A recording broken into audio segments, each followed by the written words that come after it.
Բարի երեկո, ժամը 20-ն է, Ազատության ուղիղ եթերում լրատվական կենտրոնն է։ Նախ վերնագրերով օրվա թեմաները։ Մոտ մեկ ժամից Վաշինգտոնում մեկնարկելու է արտգործնախարար Արարատ Միրզոյանի և պետքարտուղար Մարկո Ռուբիոյի հանդիպումը։ Ըստ որոշ տեղեկությունների, Իրանում զոհերի թիվը գերազանցում է 2000-ը, ինտերնետն ու հեռախոսակապը չեն վերականգնվել։ Տարբեր քաղաքներում շատ մարդկանց են սպանել, մի սարի չափ։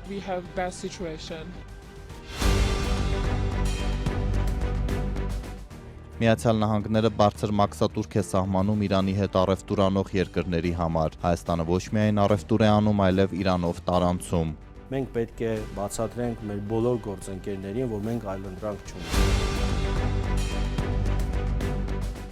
Պաշտպանության նախարարը հաստատում է, որ Սև լճի տարածքում իրենց դիրքին մոտենալու համար հայերը ստիպված են ադրբեջանցիների մոտով անցնել։ Ամիսներ շարունակ որևէ խնդիրներ այդտեղ չեն առաջանում։ Շատ լուրջ քաղաքական հետապնդում է իրականացվում։ Սամվել Կարապետյանին տնային կալանքի տեղափոխելու որոշումը դատախազությունը բողոքարկել է։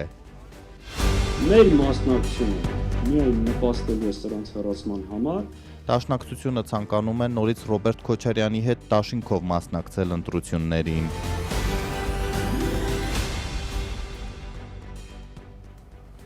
Նախդրությունը Իրանում որոշ տվյալներ են ստացվում զոհերի մասին, սպանվածների թիվը կարող է գերազանցել 2000-ը։ Սա վերջին տարիներին Իրանում ցուցարարների նկատմամբ կիրառված ամենադաժան ուժն է, ականատեսների վկայությամբ Թեհրանը վերածվել էր մարտադաշտի, հիվանդանոցներում տեղ չի եղել։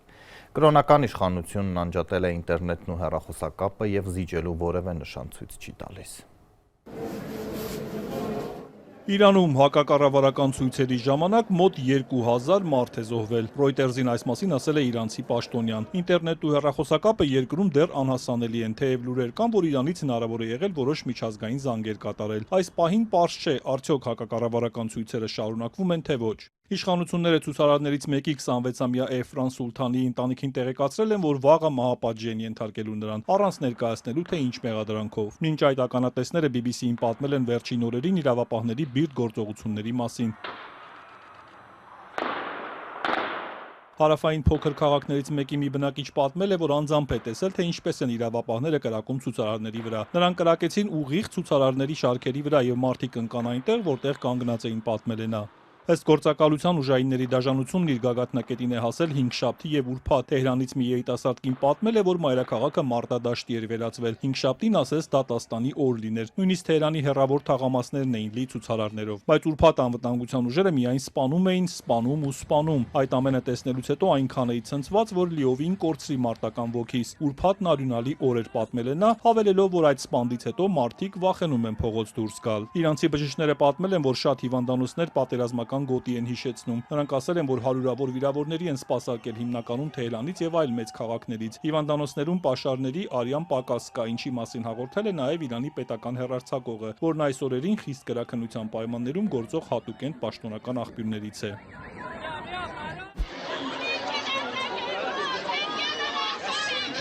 Չնայած ընդդիմադիրների ցույցերի մասին տեղեկություններ չկան, ըստ պետական լրատվամիջոցների իշխանությունների աջակիցներն են երեք ցույցեր արել մի քանի քաղաքներում։ Թեհրանի ակցիային մասնակցել է նաև նախագահ Մասուդ Փեզեշքյանը։ Սակայն BBC-ի իրանական ծառայության փոխանցմամբ դա ինքնաբուխ ցույց չի եղել։ Իշխանությունները մարդկանց կարճ հաղորդագրություններով են մոբիլիզացրել, միաժամանակ զգուշացնելով չմասնակցել հակակառավարական ակցիաներին։ Ու մինչ աշխարհն ուշի ուշով սպասում է, թե ինչ կորոշի ԱՄՆ-ն Իրանի իրադարձություններին միջամտելու հարցում, Դոնալդ Թրամփը 3-25% մաքսատուրք է սահմանել այն երկրների համար, որոնք բիզնես կվարեն Իրանի հետ։ Իրանն արդեն քանի տարի արևմուտքի խիստ պատժամիջոցների տակ է։ Ազգային արժույթը վերջին մի քանի տարում արժեզրկվել է մոտ 50%-ով, իսկ սննդամթերքը թանկացել է մոտ 70%-ով։ Ամերիկյան լրատվամիջոցները հաղորդում են, որ Դոնալդ Թրամփին երեք զեկուցվել են միջամտության հնարավոր տարբերակները, որոնք ներառում են նաև հեռահար հրթիռային հարվածներ։ Թրամփը, որը նախկինում չի բացառել ռազմական միջամտությունը, նախընտրում է խնդիրները նախ դիվանագիտությամբ լուծել, ասել է Սպիտակ տան խոսնակը։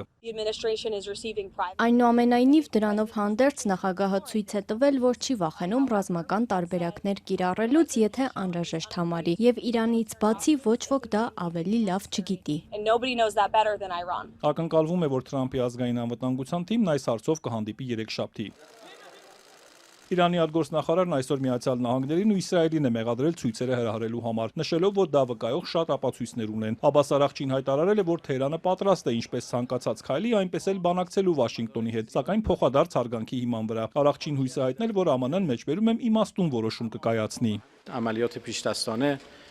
در دستور کار ما قرار نداره. Մեր օրակարգում կանխարգելիչ գործողություններ չկան, մենք պատերազմից չենք ձգտում, բայց լիովին պատրաստ ենք դրան, նույնիսկ ավելի պատրաստված ենք, քան նախորդ պատերազմից առաջ։ جنگ قبلی هستیم.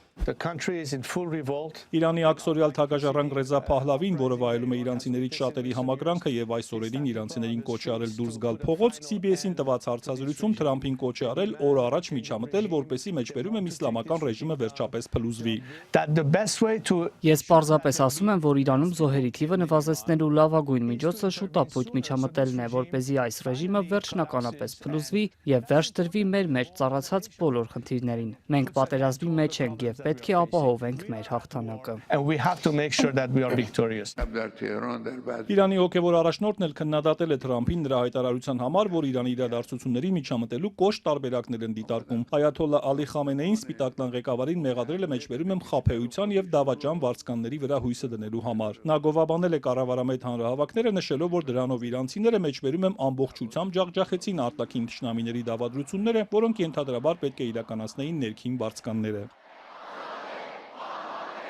Այս ընթացքում մի շարք երկրներ հայտարարություններ են անում Իրանի վերաբերյալ։ Գերմանիայի կանցլերը հայտարարել է, թե աշխարհն ականատես է լինում մեջբերում եմ Իրանի ռեժիմի վերջին օրերին։ Երբ ռեժիմի իշխանությունը միայն բռնության միջոցով է կարողանում պահպանել, այն փաստացի փլուզման եզրին է, ասել է Ֆրիդրիխ Մերցը։ Եվրահանձնաժողովի նախագահն էլ սարսափելի է անվանել Իրանում զոհերի թվի աճը եւ դատապարտել ուժի անհամաչափ կիրառումը ցուցարարների նկատմամբ։ Ուրսուլա ֆոն դեր Լայենը խոստացել է շուտապույտ պատժամիջոցներ առաջարկել Իրանի դեմ։ Մենք կանգնած ենք Իրանի ժողովրդի կողքին, որը խիզախորեն պայքարում է ազատության համար, սոցցանցում գրել է նա։ Երեկոյան Թեհրանից Երևան օդանավ է ժամանել։ Ինտերնետի եւ հեռախոսակապի բացակայության պատճառով սա եզակի հնարավորություն է տեղացիներից լուրեր ստանալու, ինչը հիմա կատարվում Իրանում։ خیلی از آدما رو توی شهرهای مختلف Տարբեր քաղաքներում շատ մարդկանց են սպանել մի սարի չափ եւ բոլորին թաքցրել են իրենց ընտանիքներից։ Մարմինները նրանց չեն տալիս եւ նրանց ասել են, որ եթե ուզում եք ստանալ ձեր երեխաներին, պետք է գաք այն երթերին, որ մենք ենք ուզում։ Գաք այնտեղ ու ասեք, որ սրանք զինվորներ էին, որ զոհվել են, ոչ թե ձեր երեխաները։ Շատ են սպանել, շատ։ Միտեղ, որ ես ինքս տեսա մարդկային մարմինների սարեր, դերը լցված էին իրար վրա եւ նրանց գրպանների բջջայինները, պատանիները, որոնց բջջայինները զանգում էին, իսկ նրանց ծնողները լուր չունեին։ مادر پدرشون ازشون خبر نداشتن. In our country we have bad situation. Շատ վատ իրավիճակ է մեր երկրում։ Մարդիկ, ցուցարարներն ասում են, որ դեմ են այս ռեժիմին, բայց նրանք սպանում են մեզ։ Իմ ընկերներից մեկը սպանվել է Թեհրանում, մյուսները այլ քաղաքներում։ Մենք չգիտենք ինչ անենք։ Ես աշխատանքի բերումով եմ այստեղ, բայց ընտանիքս այնտեղ է ու շատ մտահոգ եմ։ Ծնողներս են այնտեղ։ Ես չգիտեմ ինչ անեմ իմ ընկերների համար, որ մնացել են Իրանում։ Նրանք չեն կարող այլ երկրներ գնալ։ Պետք է վիզա ստանան ու դա շատ դժվար է մեզ համար, Իրանի իրավիճակի պատճառով, նաև գումար է պետք։ Դուք Թեհրանում եք ապրում։ Մենք Թեհրանում, ես Թեհրանում, այո։ Իրավիճակում եք խոսում եք շատ զոհերի մասին։ Այո, 5-6000 հոգի մահացել։ Հայերի շրջանում զոհերի մասին տեղեկություն ունեք։ Ես միջանկավոր տեղեկություն ունեմ 4 հոգի մահացել են, 4 հատ ջահել տղա։ Երիտասարդ։ Այո։ Ձեր ծանոթներից են, Չէ, լսել եք։ Չէ, թաղամասից են էլ, այո։ Կոնկրետ այսօր ինչ վիճակ էր։ Այսօր ինչ որ պատահումը գիշերներն է պատահում, առավոտներ ոչ չկա ոչ մի։ Այսինքն Գիշերը էլ արդեն 6-ից 7-ից հետո մարդիկ գայս են փողոցները բողոքում են։ Փողոց դուրս եկողներ դեռ կան, համարձակում են այս գրապոցներից։ Այո, գիշերներ գալիս են, այո։ Գիշերներ լրիվ դուրս են, այո։ Իսկ պետական պաշտոնական տեղեկությունը ինչ է զոհերի մասին, ինչպիսին է։ Իսկ իրենք հայտարարում են զոհերի մասին ընդհանրապես։ Չէ, այնքան չէ։ Իրանց զոհերի, իրանց զինվորների, այո, տանց ասում են, բայց թե ժողովրդին չէ, չեն ասում։ Ո՞նց եք պատկերացնում Իրանը։ Չգիտեմ, ոչ ոք չգիտի, ես քե ոչ ոք չգիտի որ ինչ կա։ Մենակ լավ ելնի ամենի համար։ Էդ ենք ուզում, ոչ։ I see it was very bad. Շատ վատ էր իրավիճակը, շատ մարդկանց են սպանել, շատ։ Դուք ինչ եք տեսել։ Ընկերոջս են սպանել, շատ մարդկանց միայն այն պատճառով, որ ազատություն են ուզում, բարեկեցիկ կյանք են ուզում։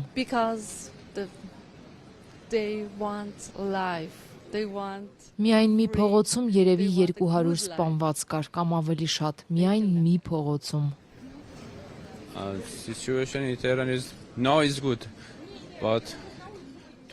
Հիմա Թեհրանում իրավիճակը լավ է, բայց 2-3 օր առաջ շատ վատ էր։ Հիմա էլ ցույցեր չկան։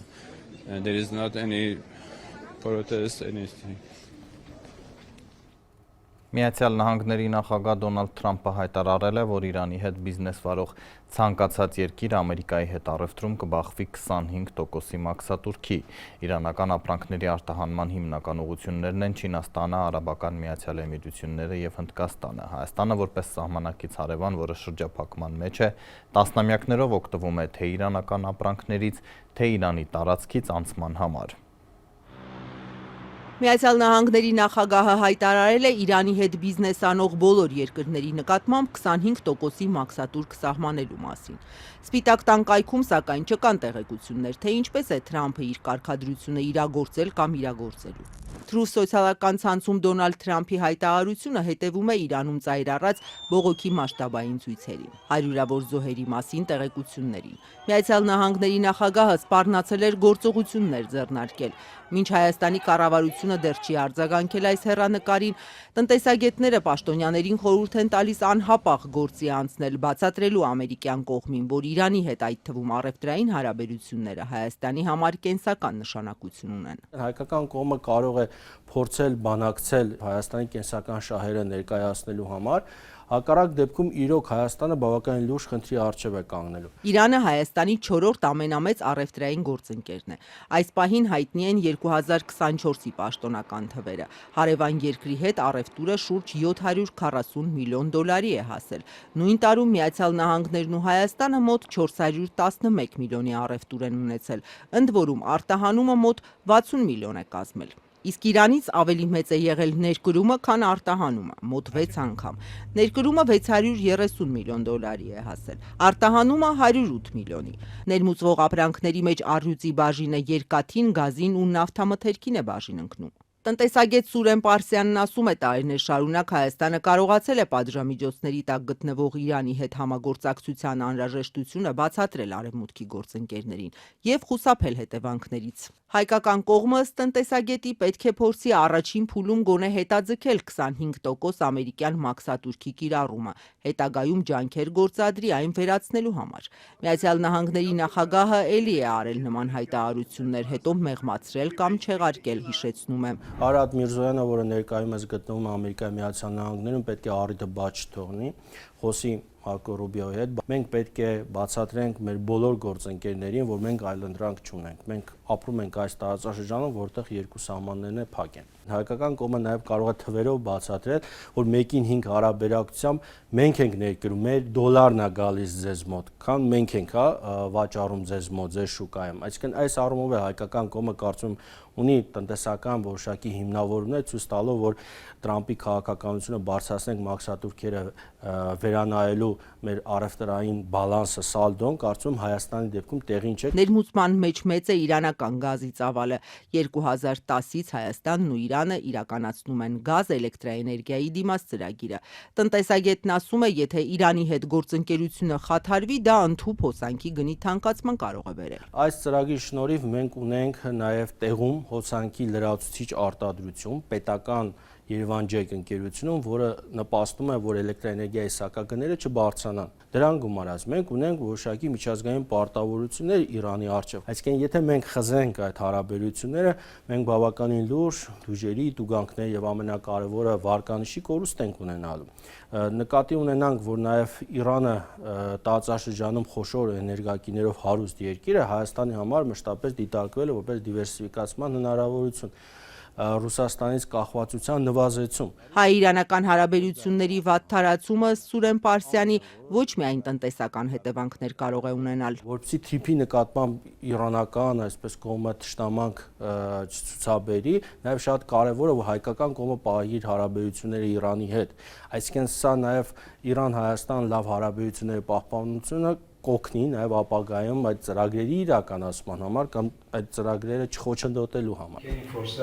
Իրանում ծայր առած բողոքի ցույցերին Երևանը չի արձագանքել։ Հենց այդ ակցիաների ընթացքում 5 օր առաջ Երևանում էր Իրանի փոխարտգործնախարարը։ Իրանցի պաշտոնյայի այցը հաջորդում էր Իսլամական հեղափոխության գերագույն առաջնորդի խորհրդականի կոշտ հայտարարությանը, թե Կովկասի համար Թրամփի ծրագիրը գործնականում նույնն է, ինչ Զանգեզուրի միջանցքը։ Արարատ Միրզոյանը ըստ Երևանի այդ հանդիպմանը վստահեցրել էր, որ ապաշրջափակումը տեղի է ունենալու հիմնարար սկզբունքների ինքնիշխանության տարածքային ամբողջականության շրջանակներում։ Հենց այդ հանդիպմանն էլ ըստ պաշտոնական հաղորդագրության վերահաստատվել է հայ-իրանական հարաբերությունները ռազմավարական գործընկերության մակարդակի բարձրացնելու պատրաստակամությունը։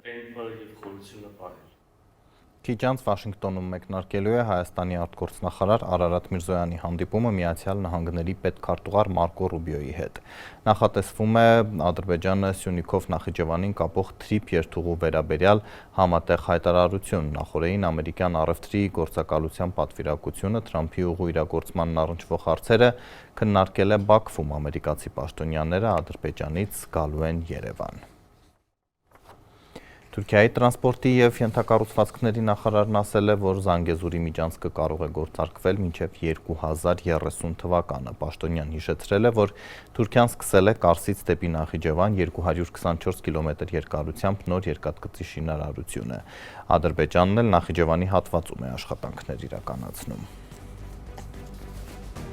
Լրատվական կենտրոնն է եթերում, լուրերն անընդհատ թարմացվում են նաև Ազատության Տելեգրամի ալիքում, իսկ թողարկման երկրորդ հատվածում դիտեք։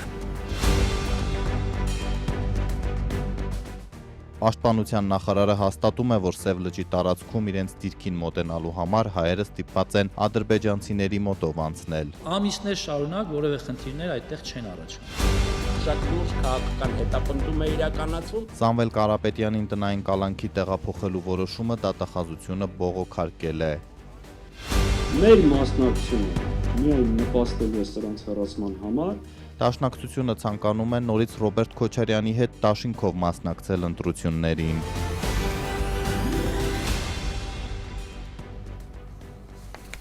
Մեկնարկել է ձմեռային զորակոչը, զինվորներն արդեն կծառայեն 1.5 տարի 2-ի փոխարեն։ Պաշտպանության նախարար Սուրեն Պապիկյանն այսօր անդրադարձել է քննադատությանը, թե խաղաղությունը դեռ չհաստատված Հայաստանը կրճատում է բանակում ծառայության ժամկետը։ Նախարար Պապիկյանը ասուլիսում հաստատել է տեղեկությունը, որ Սև լճի հատվածում հայ-ադրբեջանական դիրքերն այնքան են մոտեցել, որ զինվորները ստիպված են միմյանց հետ շփվել։ Հայաստանը չի պատրաստվում Ադրբեջանի հետ սպառազինության մրցավազքի մեջ մտնել, հայտարարում է Պաշտպանության նախարար Սուրեն Պապիկյանը։ Նույն ժամանակ դա չի նշանակում, որ Հայաստանի Հանրապետությունը դադարեցնելու է սպառազինության ռազմական տեխնիկայի գնումը, բանակի արդիականացումը։ Դա այդպես չէ։ Խաղաղությանը պատրաստվելիս պետք է ունենալ նաև որոշակի պաշտպանունակություն։ 2025-ի գործունեությունն ամփոփելիս ասաց պաշտպանական գերատեսչության ղեկավարը։ Կարծում եմ խաղաղությունը նաև նրա մասին է, որ մենք հանդարտ, հանգիստ կարող ենք ապահովել մեր երկրի երկարաժամկետ պաշտպանունակությունը, անկախ նրանից սպառնալիքներ կան թե չկան։ 2 ժամ տևած ասուլիսի ընթացքում Սուրեն Պապիկյանը մի շարք թեմաների անդրադարձավ։ Պարտադիր ժամկետային ծառայության ժամկետի կրճատումից հետո սա նախարարի առաջին հանդիպումն էր լրատվամիջոցների հետ։ Մինչ ընդդիմությունն ու փորձագետները պնդում են, որ սա նախընտրական քայլ է եւ կես տարով ծառայության նվազեցումը կարող է խնդիրների, ծառայողների թվի նվազեցման հանգեցնել, Պապիկյանը վստահեցնում է, բաց չի լինի։ Ըստ էության պաշտպանության նախարարը չէր կարող նման նախաձեռնությամբ հանդես գալ առանց զինված ուժերի գլխավոր շտաբի հետ համաձայնության կամ նրանց կողմից տրված կարծիքի եւ կարող եմ նշել, որ մենք այս փուլում արդեն իմ կողմից վկայակոչված հայտերի հանրագումարով արդեն իսկ 2026 թվականի սկզբին մենք լուծել ենք 1.5 տարի հետո մեր առաջ ծառացած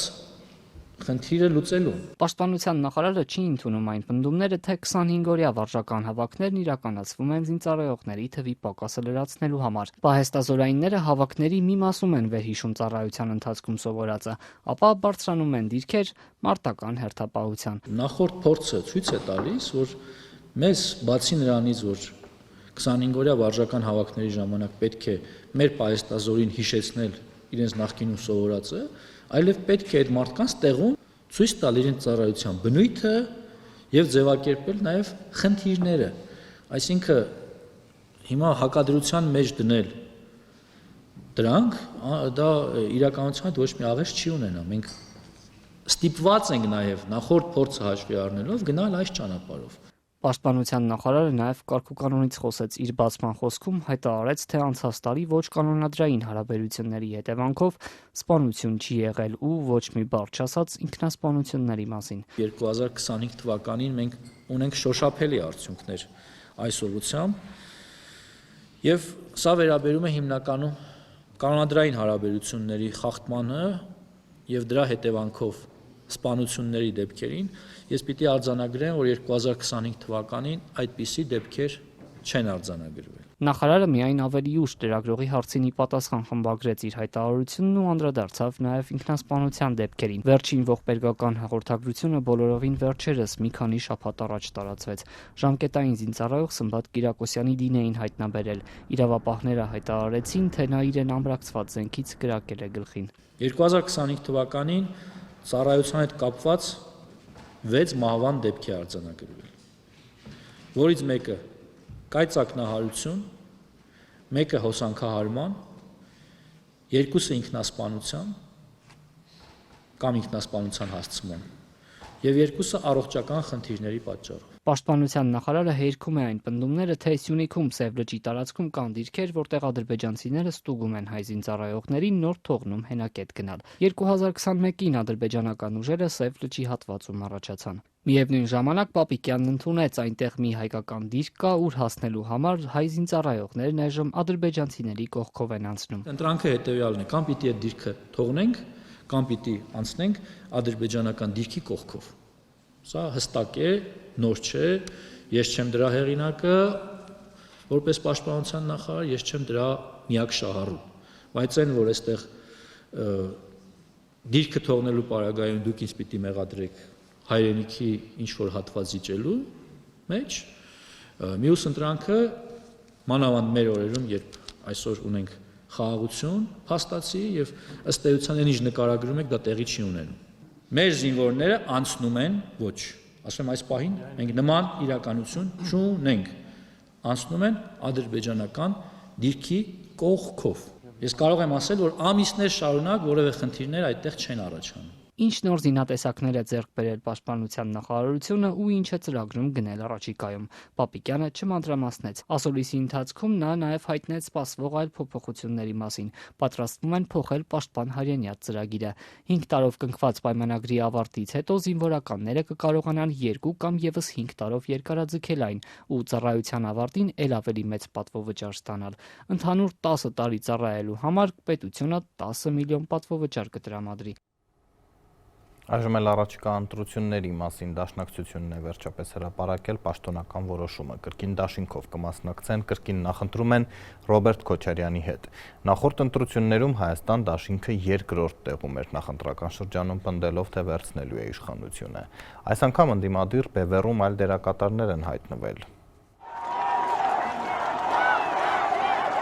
Ընդդիմադիր Հայաստան դաշինքից հայ հեղափոխական դաշնակցությունում արդեն որոշել են մասնակցելու են ընտրություններին ու ոչ միայնակ։ Հույդա ներկայացուցիչ Իշխան Սաղաթելյանը մանրամասնում է, նախընտրում են նորից դաշինքով ու բանակցում, որ այս անգամ ավելի ուժեղ ու ազդեցիկ լինեն։ Մենք տեսնում ենք այդ հնարավորությունը,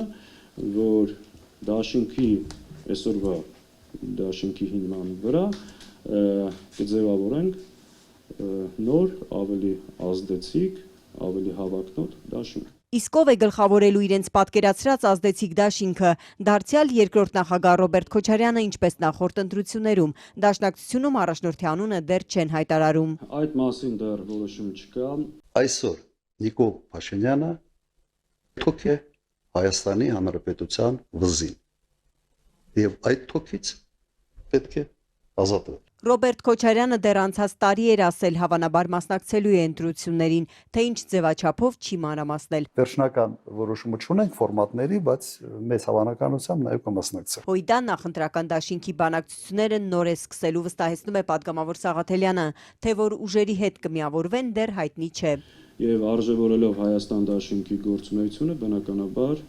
առաջիկ քննարկումները ունենալու ենք դաշինքի մեր գործընկերների հետ։ Հայաստան դաշինքը 2021-ի ընտրություններում ձևավորվեց ՀՅԴ-ով վերածնվող Հայաստան կուսակցություններից։ Խորհրդարան անցնելուց մեկ տարի անց պառակտվեց դաշինքը։ Վերածնվող Հայաստանը, որ մի քանի պատգամավոր ուներ, դադարեցրեց խորհրդարանական գործունեությունը։ Կան ուժեր, որոնց հետ բացառում են համագործակցությունը։ Եթե ստեղծվի իրավիճակ, որ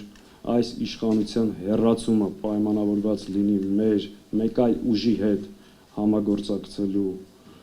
հարցում, մենք անվերապահորեն համագործակցելու ենք ընդդիմադիր դաշտի իրական ուժերի հետ։ Եթե դուք իսկապես ուզում եք, որպեսզի Նիկոլ Փաշինյանը պարտվի, ապա դուք չպետք է մասնակցեք 2026 թվականի ընտրությունների ընտրապայքարին։ Ողջամտություն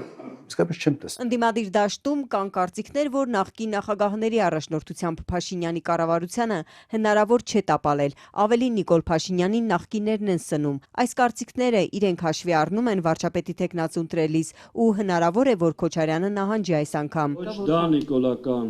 խոսույթ է, այդ խոսույթն է նպաստում Նիկոլի վերարտադրությանը։ Մենք կարծում ենք, որ պետք է ընտրություններին ձևավորել մասնակցել մի քանի խոշոր դաշինքներով, մարդկանց ներկայացնել այլ ընտրանքներ, հնարավորություններ, ծրագրեր եւ Հայաստանի Հանրապետության քաղաքացին թող ընդդիմության միջից ընտրի, որ թիմն է, որ ում ծրագիրն է, որ կարող է երկիրը այս իրավիճակից դուրս բերել։ Որ Հայաստանի նախկին ու ներկա ղեկավարների ժամանակն անցել է, հայտարարել է նաև նորաստեղծ մեր ձևով շարժման ներկայացուցիչ Նարեկ Կարապետյանը։ Նոր առաջնորդների ժամանակն է։ Ազատությունից զրկված գործարար Սամվել Կարապետյանի թիմում էլ այս համոզմունքով են առաջիկա ընտրություններին պայքարելու գործող իշխանության դեմ։ Թե ով է այդ նոր առաջնորդը, որ պետք է պառակտված հանրությանը միավորի, մեր ձևովն էլ դեռ թեկնածուի անունը չի ասում։ Խորհրդարանական ընտրություններին թեև 6 ամսից էլ քիչ ժամանակ է մնացել, բայց վերջնական պատկերը դեռ չկա։ Գործարարներից Գագիկ Ծառուկյանը առաջարկ Հայաստանին ծրագրով կմասնակցի, հայտնի չէ դաշինքով, թե միայն իր գլխավորած կուսակցությամբ։ Նախկիններից Սերժ Սարգսյանը ընտրությունների թեմայով ոչինչ դեռ չի ասել։ Նրանք վարչապետին անվստահություն հայտնելու գործընթաց են սկսել ու բաց չեն թողնում այս օրակարգը։ Իմ կարծիքով ամենաարդյունավետ գործիքը իմպիչմենտն է, ես դրա մասին միլիոն անգամ ասել եմ։ Առաջին նախագահ Լևոն Տեր-Պետրոսյանի կոնգրեսն է հայտարարել մասնակցելու են։ Վարչապետի թեկնածուն կուսակցության փոխնախագահ Լևոն Զուրաբյանն է։ Այլ ուժերի հետ են շարունակում բանակցել, չի բացառվում, որ իրենք էլ դաշինքով գնան։ Ես կարծում եմ, որ կան, այսպես ասեմ, ավելի կարևոր ուժեր, ում հետ արժի լրջորեն բանակցել։ Նախկին քաղաքապետ Հայկ Մարությանի գլխավորած ուժն էլ է մասնակցելու։ Երևանի ընտրություններում Մարությանի առաջնորդած դաշինքը երկրորդ տեղը զբաղեցրեց։ Տեսա ԿՊՆ-ի այդ ֆեյքերի ֆաբրիկան են, զավոդը, հեսա խոդա տալու ոնց։ Հայկը ախր Քոչարյանի հետ է հանդիպել, իրար հետ են պայմանավորվել, Ռուսաստանի շպիոնն է։ Մարդու իրավունքների նախկին պաշտպան Արման Թաթոյանն էլ իր ստեղծած ուժով է մտադիր մասնակցել։ Իշխող քաղաքացիական պայմանագիրը միայնակ կմասնակցի Փաշինյանի առաջնորդությամբ։ Վստահ են այս անգամ էլ կհաղթեն։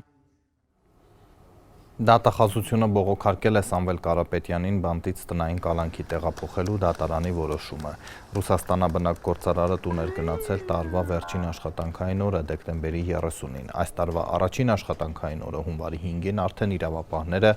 բողոքը մուտքագրել էին։ Կարապետյանը իշխանությունը զավթելու կոչի համար է մեղադրվում, երբ միլիարդատերն ասաց, թե իր ձևով կմիանա եկեղեցու պաշտպանությանը, քիչ անց վարչապետը սպառնաց, որ նա կզգապետության համ է։ Ոչ մի ձև չջեռուցեցին Սամվել Կարապետյանի խուցը, այն աստիճան հասավ, որ վերջինս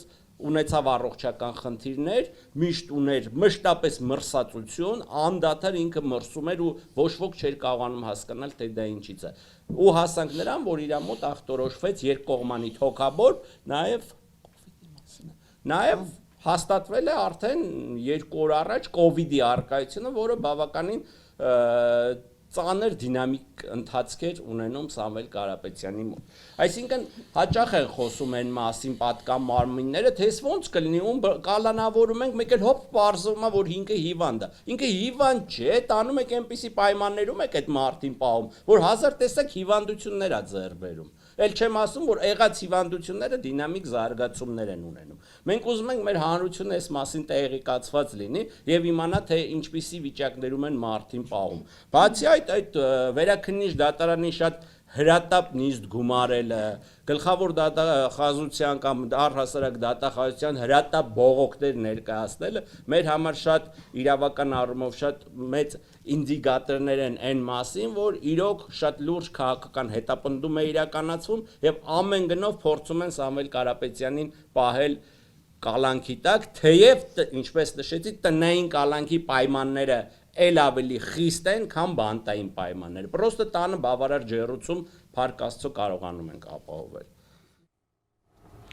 Ռուսական ուժերն այսօր տարվա ընթացքում հրթիռային հարվածների ամենախոշոր ալիքներից մեկն են հասցրել Ուկրաինային, առնվազն 4 մարդ է զոհվել Խարկովում։ Կիևում էլեկտրաէներգիայի անջատումներ են։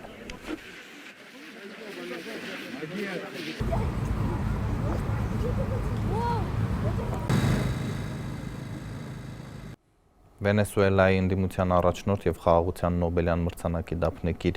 Մարիա Մաչադոն հինգշաբթի հանդիպելու է Միացյալ Նահանգների նախագահ Դոնալդ Թրամփի հետ։ Մաչադոն հայտարարել էր, որ հույս ունի անձամբ շնորհակալություն հայտնել Թրամփին Մադուրոյի դեմ գործողությունների համար եւ կցանկանար նրան Նոբելյան մրցանակ շնորհել։ Թրամփն ասել է, որ դա մեծ պատիվ է, սակայն Նոբելյան կոմիտեն պարզաբանել է, որ մրցանակն այլ անձանց փոխանցելու ենթակա չէ։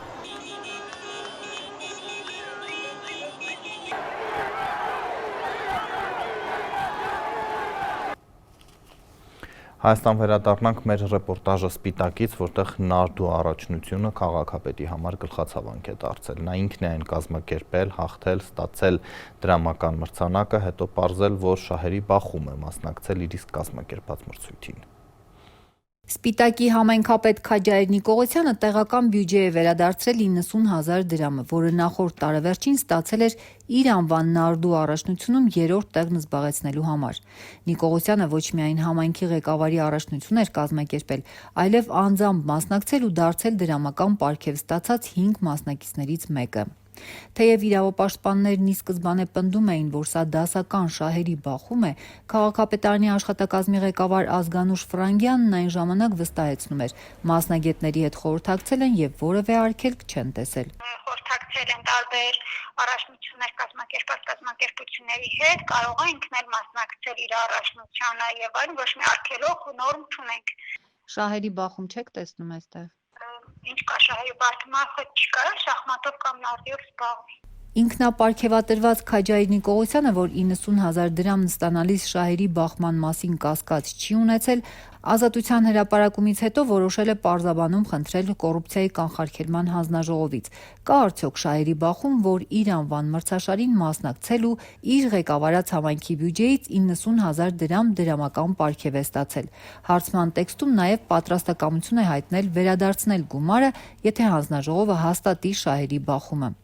Հանձնաժողովի պատասխանը ծավալուն է, բայց միանշանակ։ Համայնքի ղեկավարը տեղական բյուջեից գումար է նախատեսել մրցույթի համար ու հենց ինքն էլ դրամական պարգև ստացել, ինչը շահերի ակնհայտ բախում է։ Մրցաշարի անցկացման, ինչպես նաև համայնքի բյուջեից միջոցների տրամադրման վերաբերյալ որոշումները կայացվել են ձեր կողմից, եւ դրանց հիման վրա դուք համայնքի բյուջեից ստացել եք դրամական պարգևատրում 90,000 դրամի չափով, ինչն օրենքի կարգավորումներով կարող էր հանգեցնել ձեր կողմից շահերի բախման։ Հանձնաժողովն առաջարկել է ոչ միայն վերադարձնել գումարը, այլև հանդես գալ հայտարարությամբ, հորդորելով հետագայում նման հարցերով դիմել նախքան որոշում կայացնելը, ոչ թե դրանից հետո։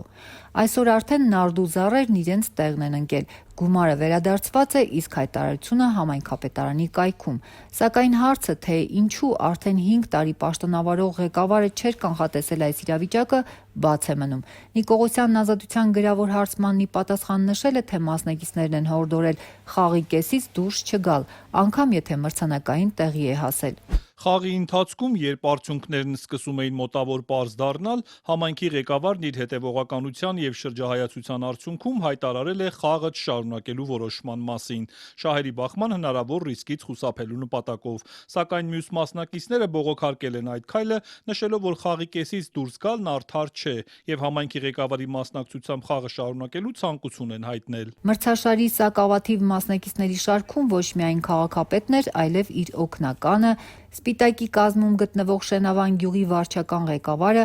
համայնքապետարանի ենթակայության ՀՕԱԿ-ի տնօրենը, Ավագանու քաղաքացիական պայմանագիր խմբակցության անդամը, ինչպես նաև քաղաքապետի որդին, Հայփոստի տեղի բաժանմունքի տնօրենը, հենց ինքն էր հոր պարանոցից կախել մրցանակային մեդալը։ Քաղաքապետ Նիկողոսյանին հարցրել էինք, ինչպես են որոշել, որ հենց իր տղան, ոչ թե ասենք տեղակալը պետք է իրեն հանձնի պարգևն ու մրցանակը։ Պատասխանել է, թե պարգևատրման պահին ներկաների առաջարկությամբ է նման որոշում կայացվել։ Ի վերջո կոռուպցիայի կանխարգելման հանձնաժողովն այս փաստի առթիվ վարույթ չի հարուցել, քանի որ համայնքի ղեկավարն ստացած 90,000-ն արդեն վերադարձրել է բյուջե, իսկ Շենավանի վարչական ղեկավարի ստացած 70,000 դրամին անդրադառնալու իրավասություն հանձնաժողովը չունի։ Վարչական ղեկավարը բարձրաստիճան պաշտոնյա չի համարվում։ Լոռեցի իրավապաշտպան Գևորգ Քոթանջյանը, որը նույնպես դիմել էր կոռուպցիայի կանխարգելման հանձնաժողով ու տեղեկացրել շահերի բախման այս փաստի մասին, տեղի ունեցածը որակել էր որպես չլսված ու չտեսնված երևույթ մրցաշարերի պատմության մեջ։ Այսքանը օրվա մյուս լուրերի համար բաժանորդագրվեք Ազատության էջերին սոցիալական ցանցերում կամ այցելեք մեր կայքը azatutun.am։ Կհանդիպենք։